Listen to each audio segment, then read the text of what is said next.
Everyone. And she enjoyed it. My name's DJ Chatelaine. I'm the youth coordinator at Gloria Day across town, Bible Church, whatever. But this past January, while I'm here today, I had the opportunity to travel with the Southeastern Minnesota Synod's AMMPARO team to El Paso, Texas, and Las Cruces, New Mexico, to have a border immersion experience with a group called Border Servant Corps that's been doing lots of meaningful work down there for the past 20 years. So I was invited this morning by Pastor Jason to come and share at your ZED Talk, so thanks for having me here. And the plan is I'll go through the presentation and you can stop me with any questions, otherwise we'll have time for questions at the end. So immersion is a word that came out with our team. There were 5 of us who traveled. I'll show you a picture and go through name by name later on. But just in the meetings before the trip, while we were there, and then reflecting upon the trip. And immersion, as you probably know, is the state of being deeply engaged or involved. And for us, we were immersed in our time on the border and came back and became immersed in our daily lives like we all are in what we do.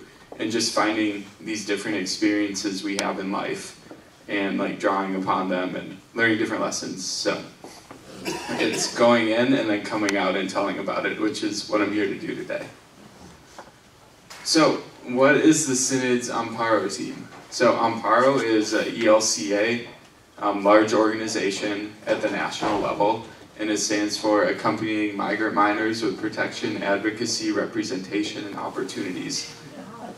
It's a mouthful. I used to think the R was resources, which would make sense too, but representation, and that stands for legal representation that's funded by various like AMMPARO local organizations. So it was a broader organization set up by the ELCA, I want to say 10 to 15 years ago, focused on migrant minors, and AMMPARO, if you take away the second M or the first M, with one M in Spanish, it means to protect. So that's the direct translation. Can you give us the meaning one more time? Yep. Accompanying migrant minors with protection, advocacy, representation, and opportunities. And it all kind of hits on those points. So the AMMPARO team, how I became involved, I went to Hillfest at Good Shepherd Lutheran Church this fall, and it's a festival, kind of one-day banquet with a program afterwards with various churches and other houses of faith, houses of worship, so like Muslim Center, the Jewish community, and the various like Christian denominations in Rochester come together for an afternoon, and it's almost like a culture fest type experience. But there are different booths set up with different community organizations related to these different places of worship. And there was an AMMPARO booth there. And I went to the booth and got really interested and engaged with it and picked up a bunch of brochures about it and ended up sitting at a table and meeting the chair of the AMMPARO team, Cheryl Kylo, and then her brother, Mark Arswald. Both of them went on the trip. And just through conversation with them, was later invited to be a part of this team, so I'm very thankful for that.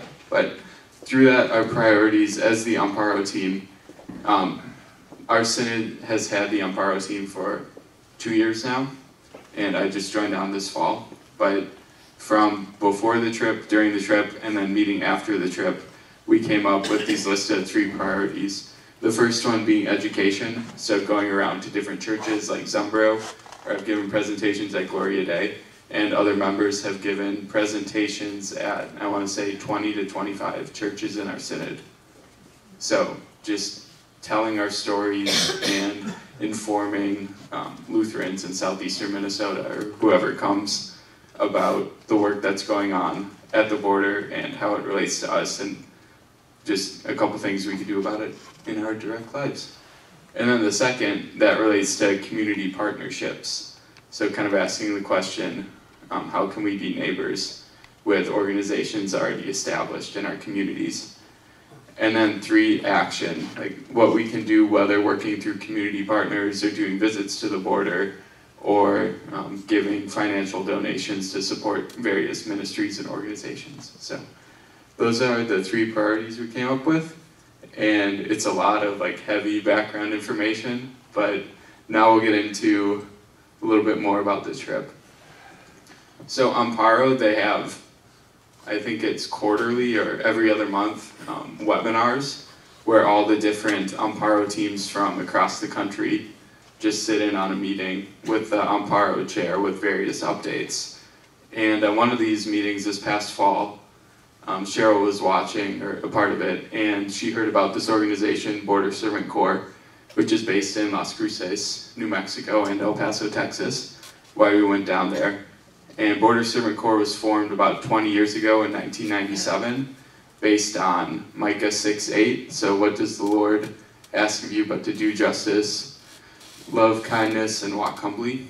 And their focus is mostly on education and providing like immersion opportunities for groups that come in from across the country, and then also taking action by housing different families, migrant families who come in through the immigration system.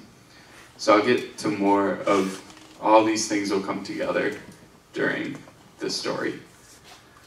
So the immersion begins. We traveled, the 5 of us. Is it a pointer? Not a laser pointer. Okay. So if you can see on under the Iglesia Luterano Cristo Rey, that's the church we went to our first Sunday there. The 5 of us traveled. We flew from Minneapolis down to El Paso on Saturday, January 12th, and arrived in El Paso that night, and then woke up the next morning and went to this church. But this was before the service, I believe, and on the far, basically my right, is Mark Arswald. He's a retired school teacher from Pine Island. Next to him is Reverend Emily Carson. She's the Synod's communications director and also a nominee for bishop this year. I'm in the middle. I had longer hair then too, and a beard, but just got a cut and that's a different story. Next to me is Cheryl Kylo, who I mentioned earlier, and on the far end is Kathy Chatelaine, who also happens to be my mom, and she's the Synod's director for global missions, working with partner congregations in Tanzania, Colombia, South Sudan, and now El Paso and Las Cruces. So we got up that Sunday morning, we went to church at Iglesia Cristo Rey, and we heard Pastor Rosemary preach and preside, and the service was about 2 hours, which sounds like a long time, but it flew by. And a lot of that was because it's a bilingual service. So from everything from the liturgy to her preaching, you'd say it in English or Spanish, and then she would translate directly to English. So her sermon, she would tell the story in Spanish, and then say the same thing in English. So it took, if you think sermons, I don't know how long sermons are here, but if you think those are long, yeah. But we worshiped for 2 hours of music and just the traditional, like, Lutheran liturgy. And we finished and sat down at the tables that we were worshiping at and turned some chairs around and had like a lunch, potluck style meal. And we were there, our group of 5 was there with a group from Gettysburg College, mostly sophomores, juniors, seniors. So basically kids my age, just a few years younger. And then a group of campus ministries from New York City, and then also people from the church itself. But we had lunch for about an hour, and then afterwards we went through a poverty simulation training where we learned about the economic status of the neighborhood that the church was in and how the majority of people lived anywhere from $200 to about $1,000 a month below the poverty line. And after that we heard a speaker named David, and David told his story of coming across the border. He grew up in Juarez, which is the Mexican city right across the Rio Grande from El Paso, to look for a better life for his kids. And at the time he had this visa that allowed him to go back and forth every day to work in the United States. And this is really common, which I didn't know about until I got down there. But you have workers from Mexico who cross the border to work in factories or other businesses in the United States within this like 45, 50, 60 mile range from the border, and they can go back and forth every day by crossing through special checkpoints.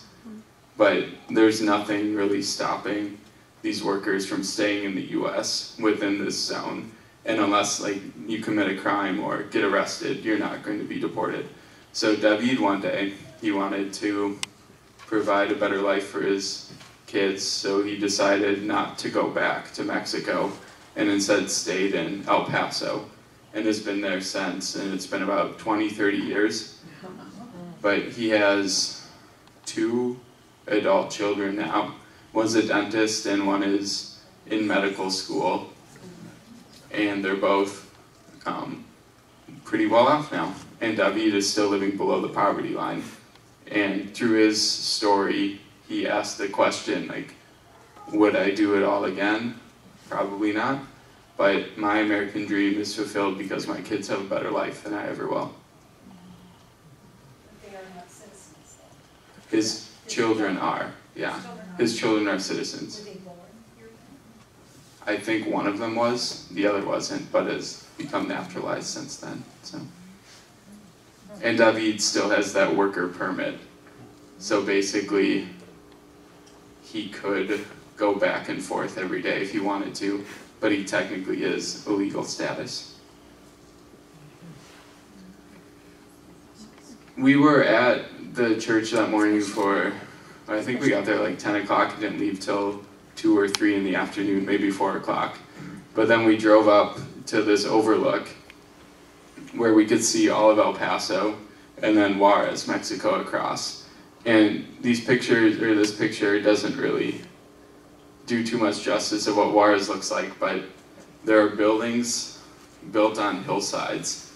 And the first thing that hits you is just all the colors. So lots of blues and pinks and oranges and yellows, just reflecting like life in that.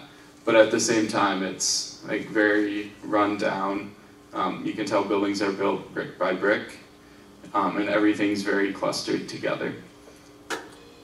And then you get more towards the US side, and you hit the Rio Grande River, which is basically a like dry riverbed now.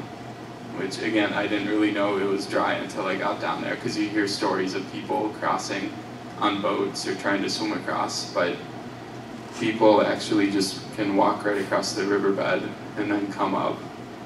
But this area here is all fenced over, so you can't really cross over the fence there. But what we learned people do is they walk under the bridges of the legal ports of entry and flag down Border Patrol agents, because that's their best shot of getting into the system. Because these legal ports of entry only allow anywhere from 4 to 10 people a day to get into the system, and that's after waiting like days upon end or hours and hours and hours upon end. So their best chance is to get across. We heard they stand like on the US side, wave down the Border Patrol agents, they come down, pick them up, and then put them in a holding cell, and then they get into the system, which I'll get more into in a couple minutes. That was Sunday morning, and then that night we drove up to Las Cruces, which is about an hour away, and we were welcomed by Don and Betty, so Betty and then Don's in the middle, into their home, and they were very hospitable, gracious hosts for the 5 of us. We were expecting to be split up at many different host families, but they welcomed us into their home and had space for all 5 of us, and just really modeled like generous, radical hospitality for us throughout the week, having conversations with us at the breakfast table, sharing their stories and experiences, and their friends' stories and experiences of living in the Las Cruces area. Their experience helping form Border Servant Corps 20 years ago and working with that organization. And at the same time, having time, Don goes golfing just about every day of the week. The golf course, he's a retired faculty member at New Mexico State, which is in Las Cruces. Betty does a lot of different dance classes during the week, so they're normal people who are very invested in their church and community, which was really neat to see, especially as a retired couple. But just having that time to process with them was really meaningful and impactful, and just hearing stories from people who've lived through everything we hear about on the news, like being in the border region. That was Sunday night, and then Monday morning we went to, I think it's called the Friendship House. It's been a couple months, but it's basically the place where the Gettysburg group was staying while they were there for the week that we were there. And we went and met them and to make gorditas, which you can see on the far left. They're kind of a fried tortilla, taco type food thing, whatever you call it. Speaking is difficult on Sunday mornings. But Carmen in the middle, she met us there, and she went through and showed us how to make these. And we spent a couple hours forming the tortillas, and meanwhile Carmen was in the kitchen preparing all the fillings and then frying the tortillas. And Carmen speaks very little English and mostly Spanish, so she just spent basically that whole time in the kitchen just working. And like some of us would try to like speak with her, but like I barely speak any Spanish, so it'd just be more like friendly gestures and whatnot. But she was just very focused on that. We finished lunch after eating them. They were amazing, by the way, in case you're wondering.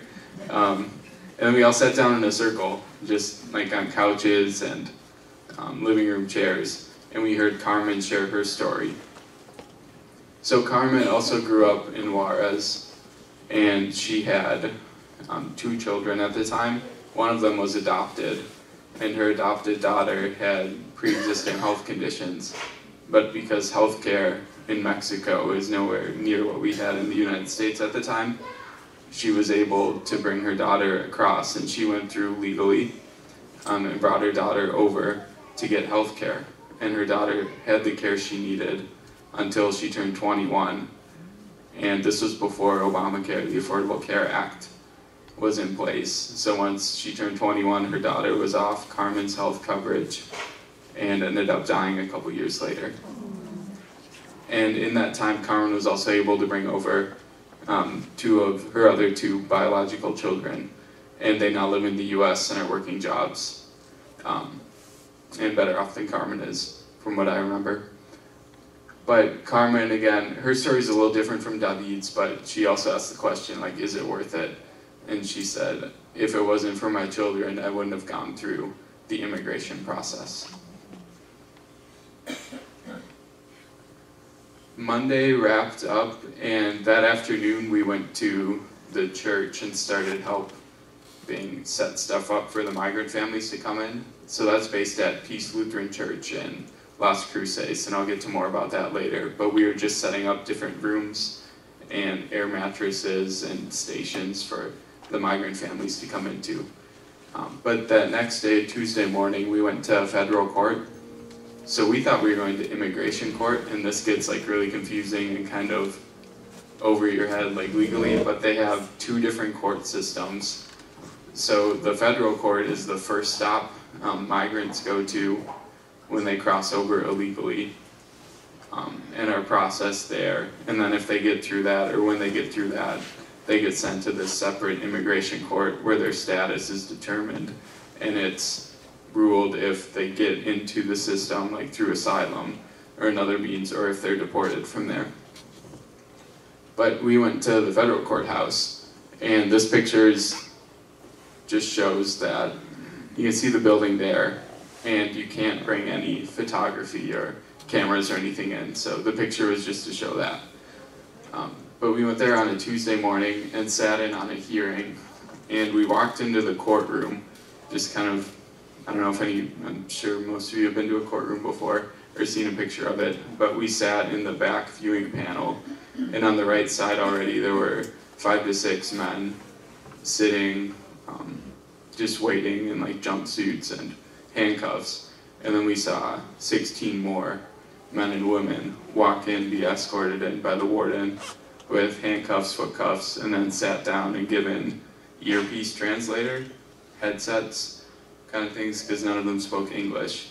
And there would be a translator repeating everything the judge said, like while reading their charges and all the details surrounding that. So they went in, sat down. There were public defenders who came up and shook everybody's hand. There were like 3 or 4 of them. And they went around and just explained what was going on the best they could. They all spoke Spanish or whatever language they spoke. But a lot of these people in the courthouse also didn't speak Spanish. They spoke like their native languages from Central America. So even if there was a translator, they'd have to repeat a few times to make sure they understood the best they could.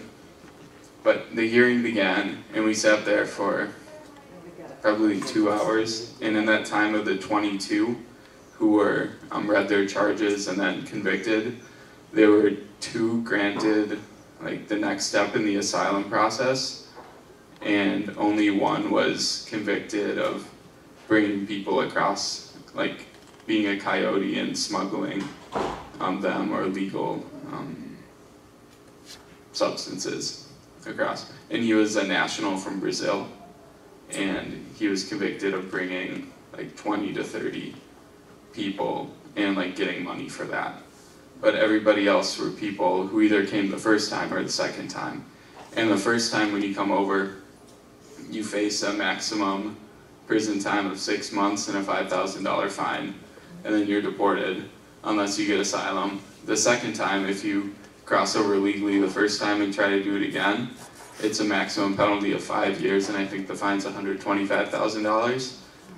And then you can never come back, even if you have a reason for asylum. So it's a 2 strikes and you're out system right now. And yeah, of that, like I said, only 1 was convicted of bringing people across illegally for money. And the rest were one of the other 2 misdemeanors. And after that, we went and met with a federal court judge, so not the one presiding, but a different one in the system, and just learned some more about facts and figures surrounding the federal immigration system that's going on right now. And a couple things that stuck out were, in this specific courthouse, 96% of the cases heard are for these immigration misdemeanors. So that leaves like 4% for everything else you can think of for federal crimes. And since 2017, between 2017 and 2018, there was a 5,000% increase in misdemeanor crimes prosecuted, and that comes from the Attorney General's Office of the United States. So the Attorney General gets to decide where to put the resources in the federal court system. Sorry. And then we also learned that it costs on average anywhere in the United States for housing an inmate in the prison system $80,000 a year to the US government. So most of these, okay, we lost it. Let's see. There we go. Everybody we heard except for the Brazilian national, they were sentenced to time served. So if they were convicted, they weren't going to be put in prison for those maximum penalties.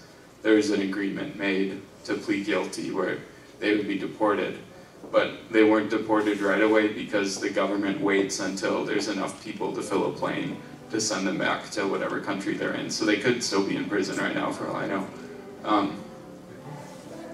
Yeah, so that was the Tuesday morning in court.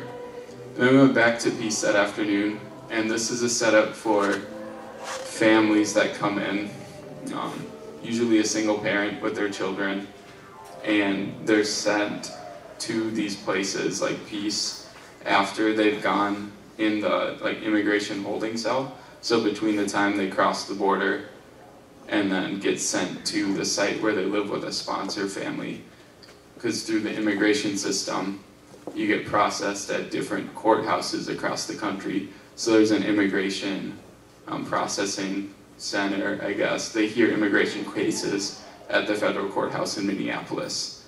So there are some families that cross the border who live with sponsor families in this area, or in places like Miami, Florida, or California, or New York City.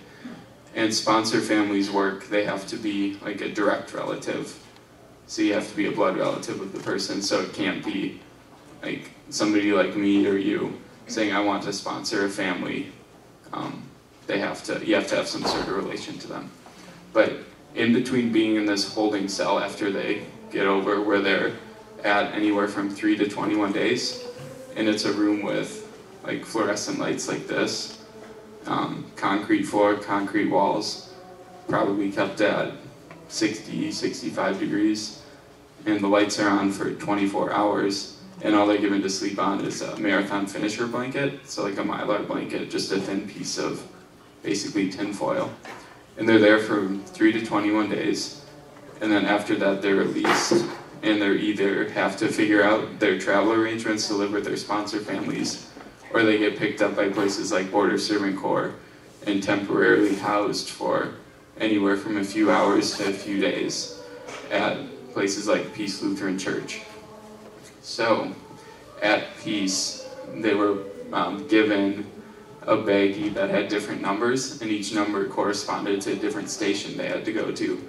Anything from getting clean clothes, to getting a shower, to getting like a health checkup, to getting their sleeping arrangements taken care of, and then getting their travel arrangements made.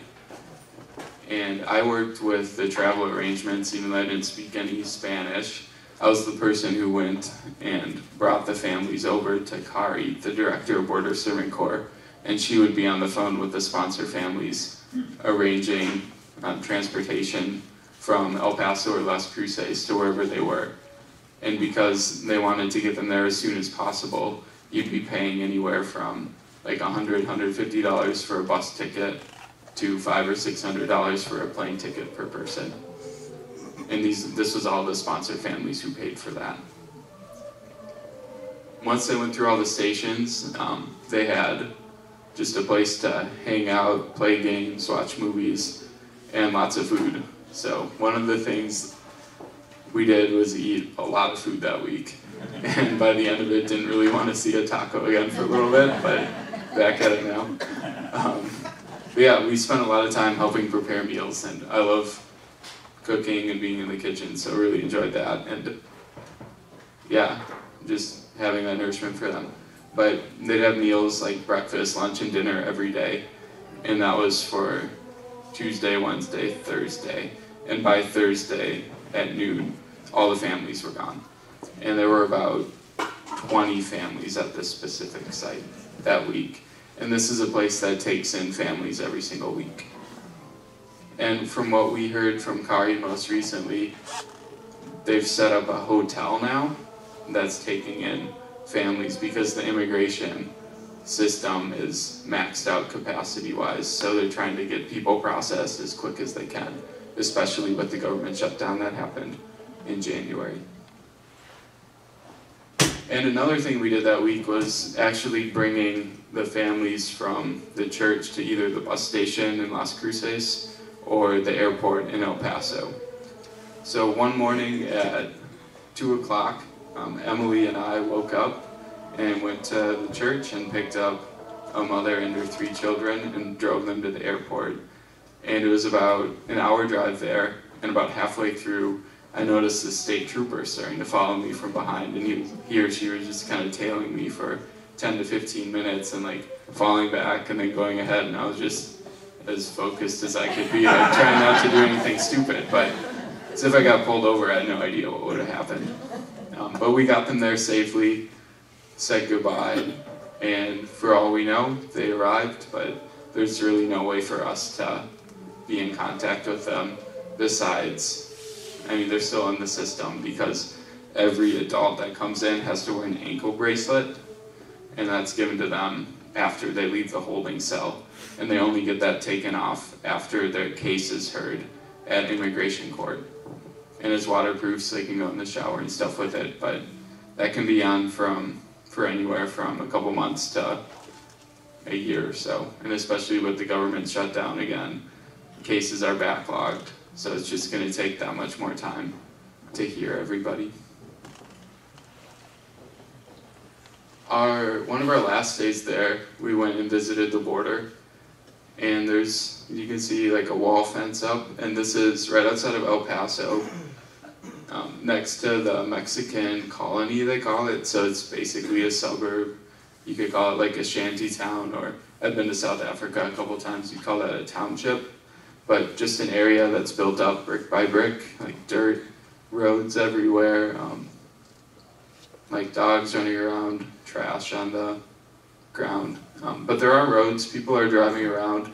Everybody who lives there works a job in a factory or another place in Juarez and is picked up by a bus every day that goes around and drives people to and from work.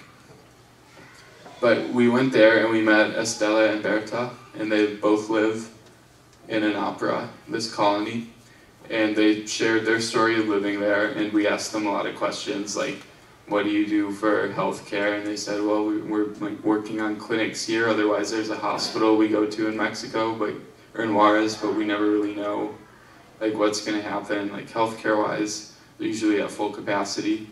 How much do people make? So they work 40 hours a week on average, but they make $45 a week.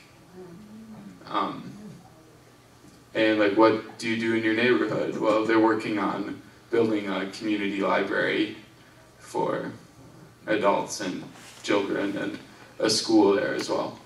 But we also asked them, okay, like, why don't you want to come to the United States? Like, you have connections with all these groups that come in. Like, you could easily have like advocates for you. And they said, no, like, we love being here. This is our home. This is our community. We get up every morning and thank God for all he's given us and thank him for the day and go out and live it. So it was a humbling experience and just impactful to be able to see them and physically like touch them or hold their hands through the fence. But at the same time, so bizarre not being able to like fully embrace them or be in contact. But you can see on the border here, it stretches for a ways and then runs into the mountains. And what happens on the mountains, they have different Border Patrol agents set up there at these checkpoints, like watch points to see if people are trying to like climb over or cross over.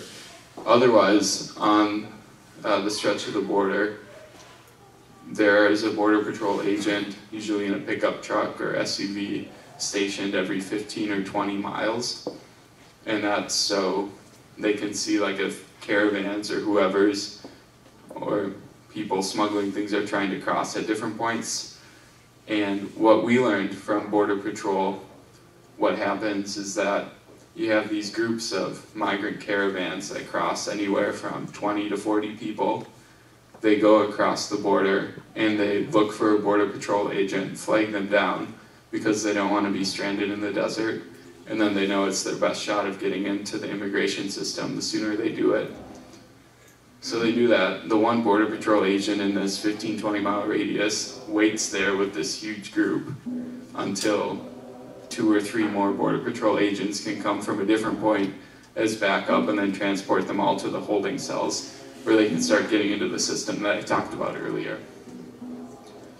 Border Patrol says they need more people, more like manpower and more resources to make this system more efficient, because they call like these caravans clutter. That's their official term, because they distract from the real problem, they say, excuse me, which are the people bringing like drugs or smuggling other people across. So that's the Border Patrol stance. And they also say they don't need more wall or fencing, they'd rather have more manpower, more people, more agents. And from what we heard, it's a pretty solid job to have. Like, you get full government benefits and pay and vacation. So there are a lot of people, like, I don't even think you need a high school degree to be a Border Patrol agent. But it's a job that if you get it, a lot of people keep it because of all the benefits that come with it. Our last full day there, we went to a naturalization ceremony where one of the women who works at Peace Lutheran Church, she was naturalized. So it was a big celebration with our group, and I actually had to leave to drive the Gettysburg group to the airport, and there was this like plague, sickness, flu, whatever going through the group the whole week. And I was sitting there driving and like joking to the person next to me saying, hey, just watch, like I'll wake up tomorrow morning with a sore throat. I woke up the next morning with a sore throat and was like sick for a week and a half. But yeah, while I was doing that, this ceremony was going on. And they have these, I think a few times a year or so, but it was just a huge ballroom just filled to capacity with friends and family of people being naturalized as U.S. citizens. And of the 203 people, there were representatives from countries, not too many from Mexico actually, some from Central America, some from Vietnam, Tanzania, Europe, Canada, just all over the world at this in Las Cruces, New Mexico. So that was kind of surprising to hear. And I already went over some of these faction figures, but just a couple other things I've been reading. The immigration system, the number of migrants going through now, I read in the NPR article last week, is at an all-time high, or an 8 or 10-year high now. So just everything I talked about is getting more and more backed up and filled to capacity. And the question is, what does all of this mean? So where do we go from here? And we've been talking a lot as an Amparo team and still asking this question through the few meetings we've had since getting back, but that gets to our 3 priorities, which the first one is education, so giving presentations like this.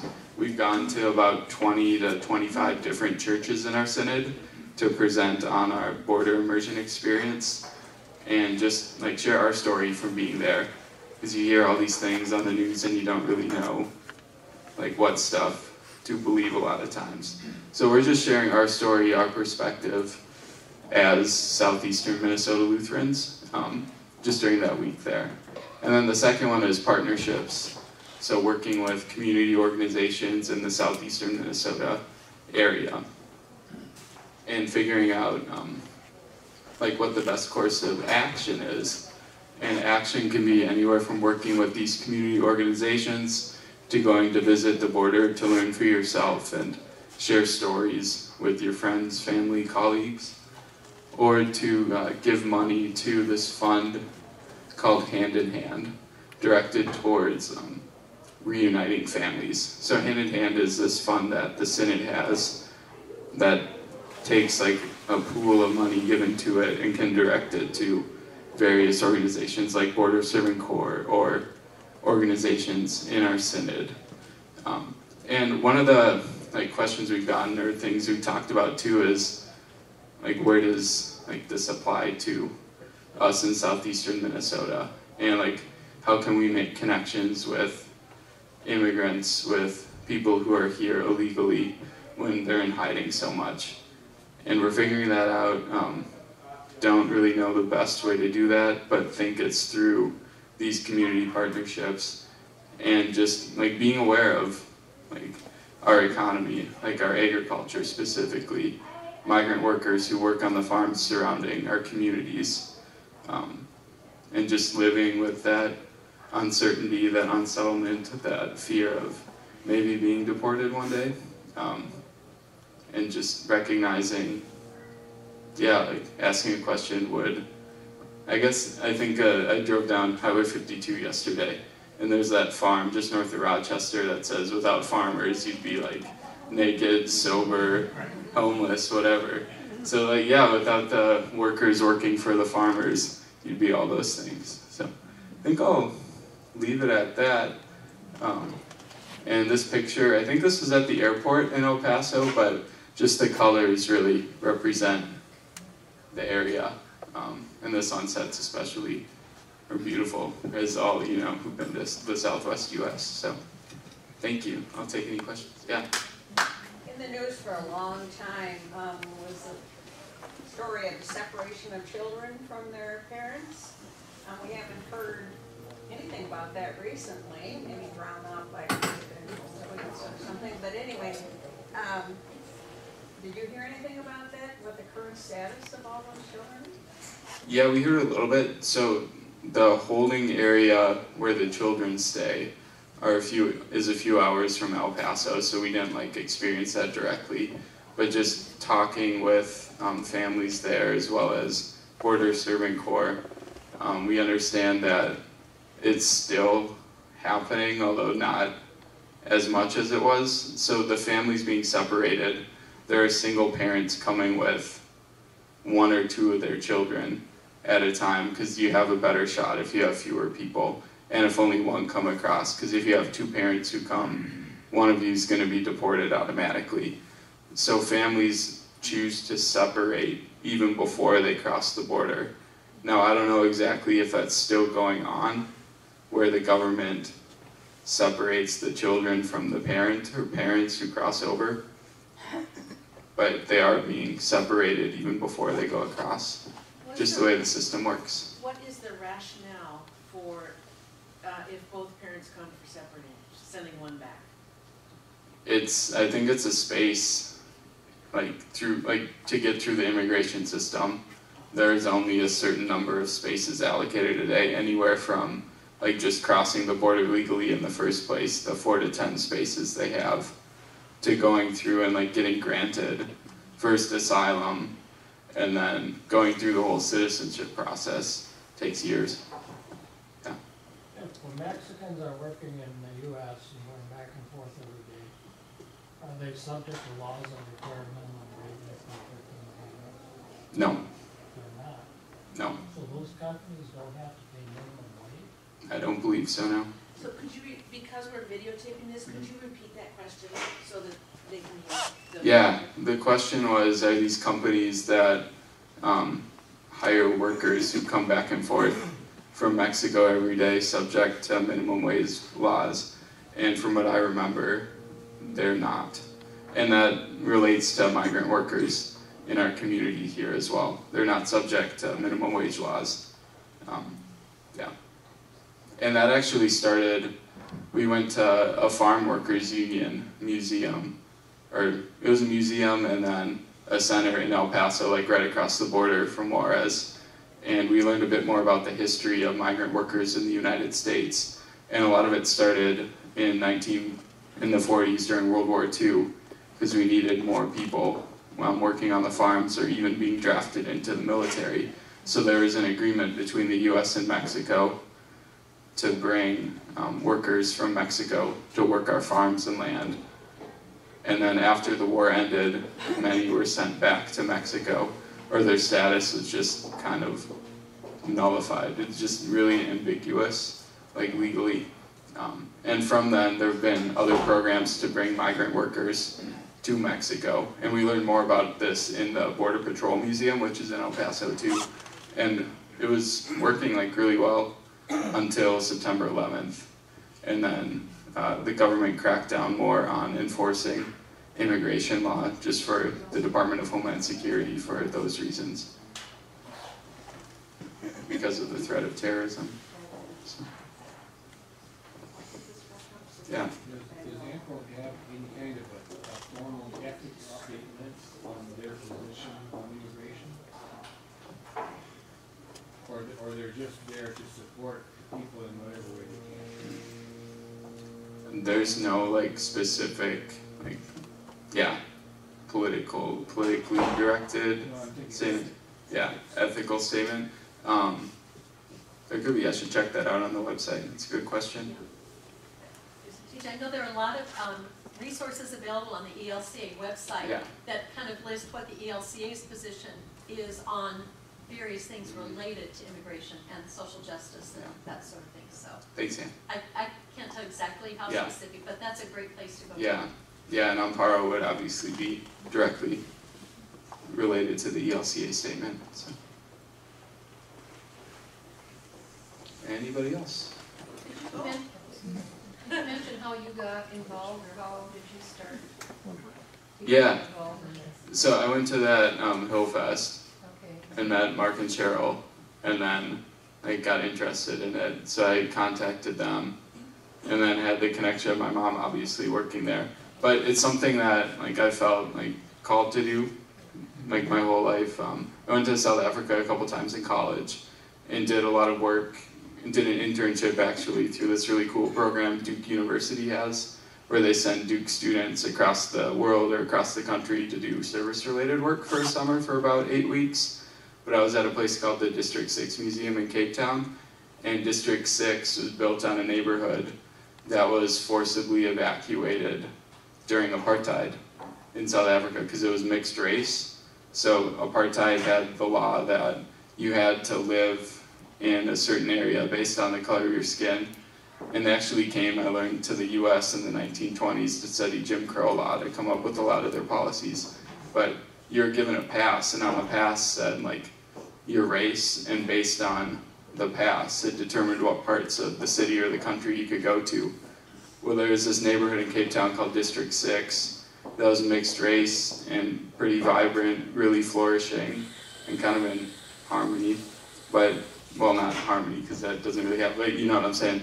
But it was basically showing the apartheid government everything they were saying was false. And the government felt threatened by that, so they instituted this act that took families out, and they separated the families, so they separated children from their parents based on their race. The parents were separated, so if there was a white man married to a black woman, the black woman would have to live in the township just for black people, and then the white man could live basically wherever except for the township, or like a color. There are way too many race classifications, so it's really complicated, but basically families were separated from their parents, and parents were separated from each other. And did work at this museum. It's kind of built in, or set up in the style of the Holocaust Museum in Washington, D.C., the Smithsonian, but just preserving stories for next generations and doing a lot of intergenerational work to make sure people never forget what happened. But people were sent out of this neighborhood, buildings were torn down, and the only buildings there now are houses of worship. So you can go and look on Table Mountain or Google Maps or whatever over the city bowl and see a visible scar on the land from where the neighborhood was. And walk through it, and it's still rubble and weeds growing up and everything. And that was about 50 years ago or so that happened. But just that summer was really impactful for me, and just asking the question moving to Rochester after college, what's one way I could get involved in that sort of work? So, found Amparo, and here I am. I just have a comment. You talked about how the need for Border Patrol agents at the border is a higher priority for efficiency. From everything you've described, I haven't seen anything that's efficient. There's nothing what you've described that you would say is a unified, efficient system. Yep. Take out humanitarian or not, there's nothing you're describing that's sufficient. Yeah, the system's broken. Yeah. It needs to be fixed. It's a patchwork of people. Yep. You were in 2 locations. I presume a patchwork exists all the way across. Yeah.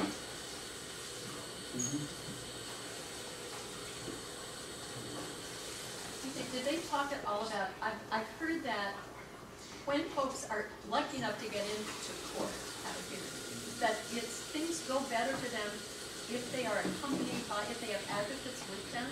And that's one of the things that some congregational members around the country are doing, is going to court with people, simply being there, not necessarily speaking even for them, but did they talk at all about that in your experience?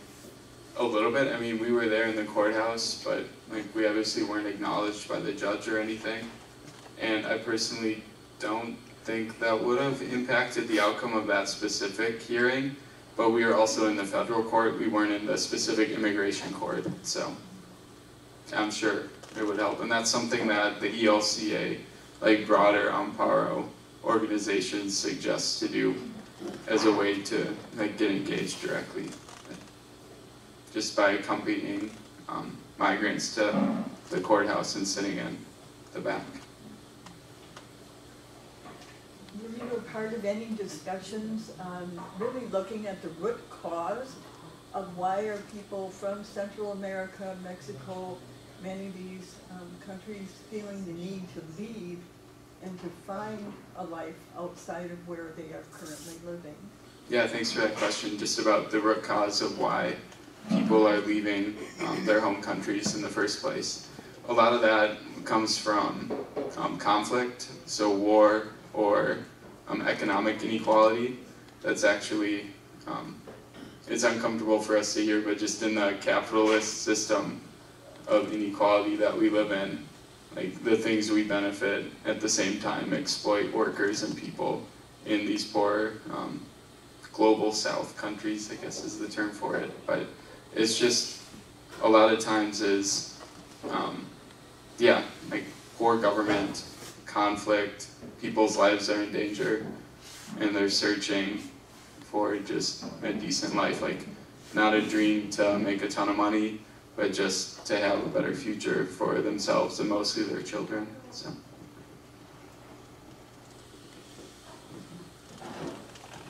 And just to be safe, first and foremost. Well, I think probably time for us to wrap up. So if there's nothing else, thank you very much, DJ, for that information. Thank you.